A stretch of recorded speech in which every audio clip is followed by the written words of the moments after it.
Hello guys, welcome to my YouTube channel Let's Learn with Sim. So the topic of discussion today would be The Palace of Illusion as a feminist novel, or the female characters in the novel The Palace of Illusions. Before getting to the main topic, I would firstly like to talk about the feminist novel. So what is feminist novel, or what are the features of feminist novel? What are the things that makes a novel a feminist novel? So what we see is, firstly, the thing that is to be noticed is, and we as literature students have already noticed, that most of these books that we read are written from a male perspective. It's written by a man and it's written for a man.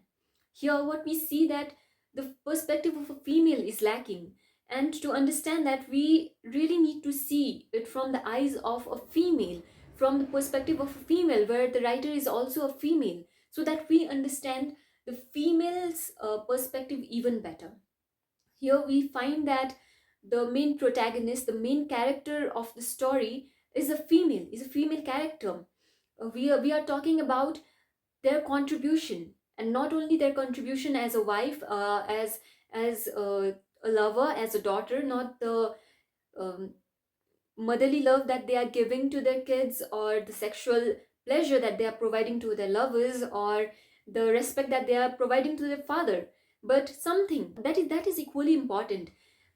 We are talking here about their contribution that they do to the society. We also find that these characters have a balance of both masculine and feminine traits. So we see that these are not merely characters that are dealing with their own problems, but also fighting for the whole society. These characters represent each woman, the struggle of every woman. We hardly see much writing about the female characters. However, they have a very huge contribution, but we kind of tend to not give them much importance. So, here, this part of the story is written from a female perspective so that we understand a female's perspective better. So, the main character here is of Draupadi. We see her life right from her birth till her death, and we see that how from a young age women are subjugated, they are suppressed for everything. We see that women are only desired for their beauty. We see, and we also kind of say that women's only duty is to look pretty and to carry themselves gracefully. We kind of tend to neglect their intelligence, their wit, their other capabilities. As a normal person, as a human, we kind of don't give them the equal rights. So we see that when she's born from a fire, she is born along with a brother. So when we see right in the first few pages, we see that she's being compared to her brother. We see that the brother is said to be very bright, very strong, and very attractive looking kid, whereas she is said to be not so bright because she's dark in complexion. She also is kind of trembling because she's wearing a sari. So she's right there judged. A 5-year old kid is right there judged because she's not being able to carry her sari gracefully. Then we also see that as these kids are growing together, we see that the boy child is given uh, education. This education is provided to him through these teachers who are teaching them about politics, about economics, and about financial status, how a prince should manage the whole kingdom. But we see that on the other side, the girl child, the sister Draupadi, is not given such education. Instead, she is taught to only look pretty and just carry out herself gracefully, talk in a certain way, sit in a certain way, and walk in a certain way. So that is all that she is said, she's taught. But we see that as she tags along with the brother, she also adapts and understands all of this knowledge that is given to her brother. And there is this such instance when the guru of of the brother asked him a question, and he's quite not sure, but the sister is kind of prompting the answer to him, which also angers the guru because she should not be getting involved in such affairs, because they were talking about political affairs and war affairs. So women should not be interfering in such matters. So what we see is that she's right there asked to stop, but she is a very curious child, and she does not uh, hold back her questions. She just does it. She answers back. She is courageous enough to ask questions and answer them. She asks the guru that how can she contribute as a woman in the war, where the guru states that a woman's only duty when it comes to war is to apply tilak on the forehead of the father or of the brother or maybe the husband, whoever the male character is. They should be praying for the victory of the warriors, and if that doesn't happen, they should pray for their death, because death is much more prideful way uh, of getting out of a battle than losing it. So they should be praying for their victory or praying for their death, and that's their only contribution. However, we see that she is a witty woman and she understands these things much more better than the brother. And later on, we see that she is highly supporting her husbands in such matters when it comes to social and political affairs. She is a suggestion giver, she gives them suggestions. And then we also see that she breaks the patriarchal norm. She breaks the social norm by marrying men, 5 men, because polygamy was something that was very common when it came to a man, a taboo when it came to a woman and her getting married to men or having sexual relationship with men before her marriage or even after her marriage, or giving physical affection to a man she does not know, was a taboo thing. But for a man to get married to a lot of women was something that was very common in those days.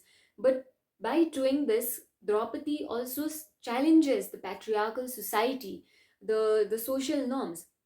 However, we find that she does not do it willingly, but she's kind of forced into it because she's fated to it and she can't really help it now. Now she is asked to do so, and she deliberately, I would say that she accepts the faith. She accepts whatever she is asked to do. So now talking about the second most important feminist character here would be Kunti. The character of Kunti is a portrayal of a very strong woman. She is the mother-in-law of Draupadi, and we see that she was widowed at a very young age. She had 5 children to look after, and she does it all alone by herself.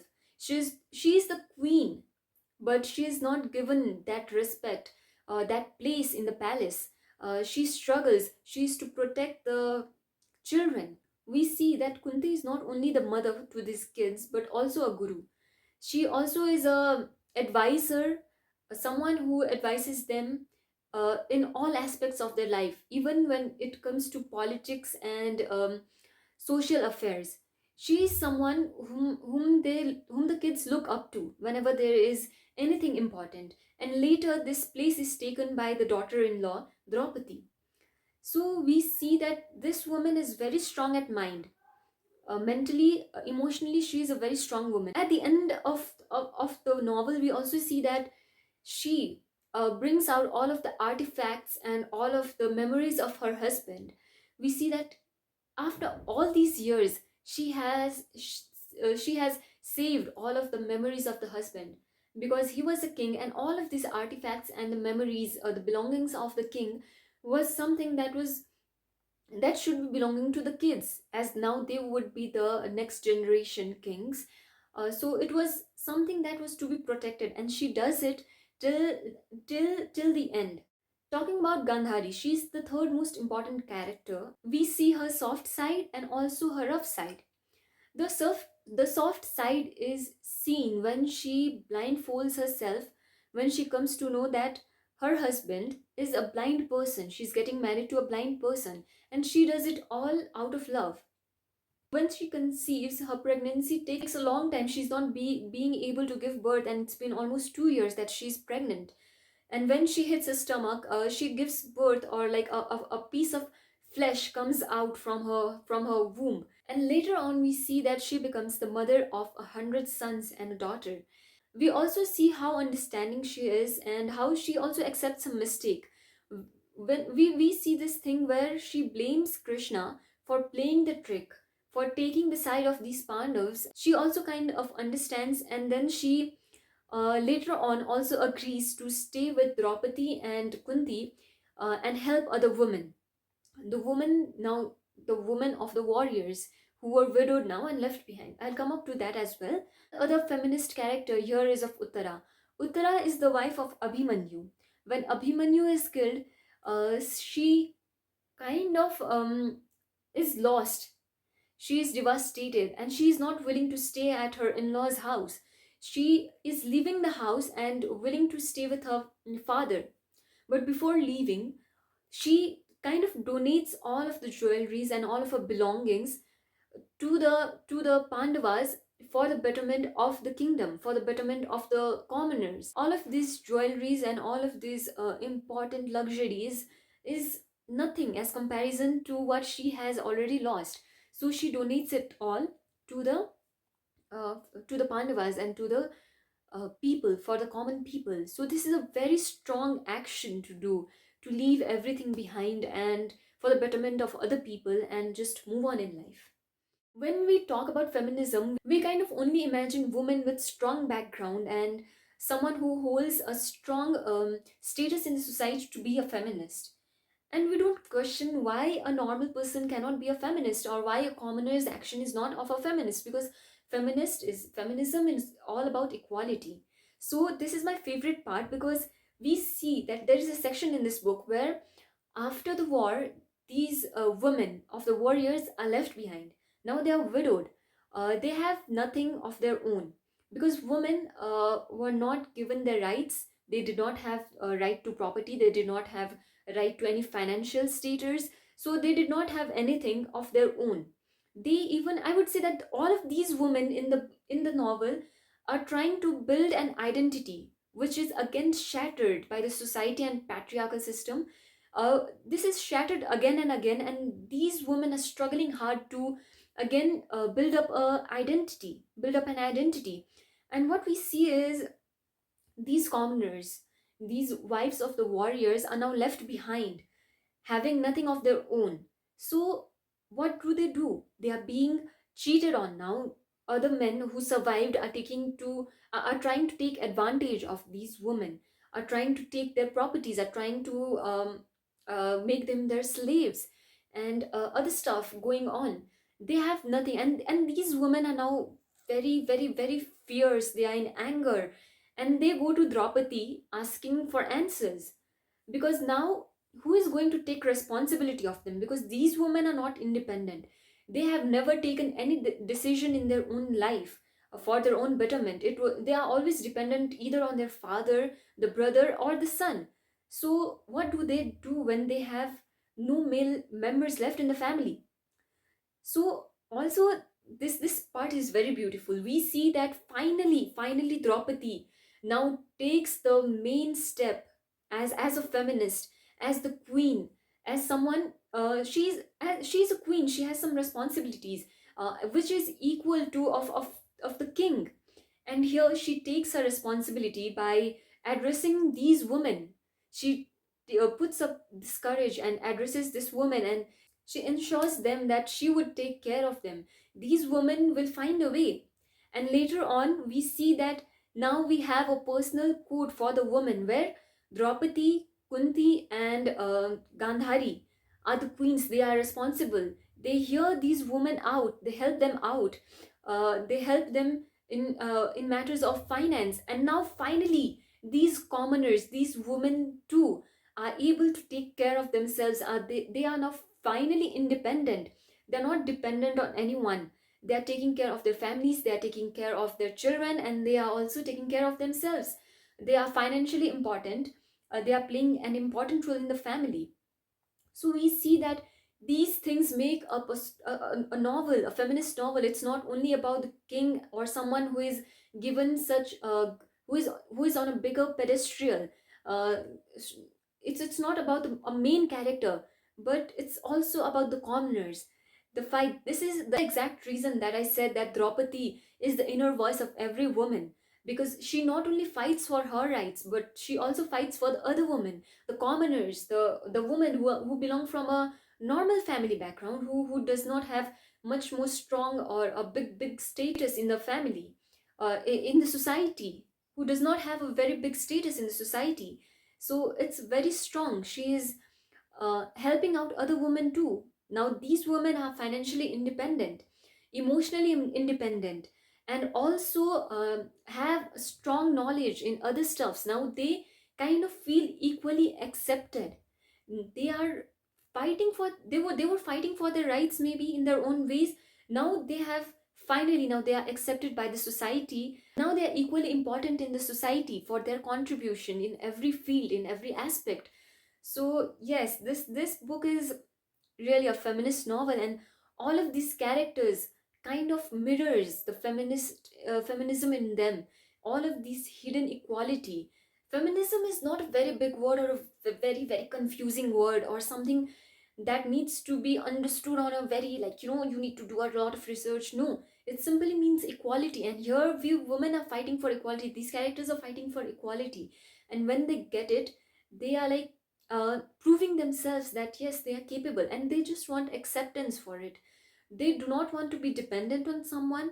And here exactly this is the thing that happens, where Gandhari, Kunti, and Draupadi are fighting for their rights, making an identity. These commoners too have made their own identity now. Now they are not being called someone's wife, but they have their own names, and they are being able to take care of everything on their own. The way that Deva Kuruni has not only shown the main characters to be feminist, but also the uh, common characters. She has brought up all these widowed women.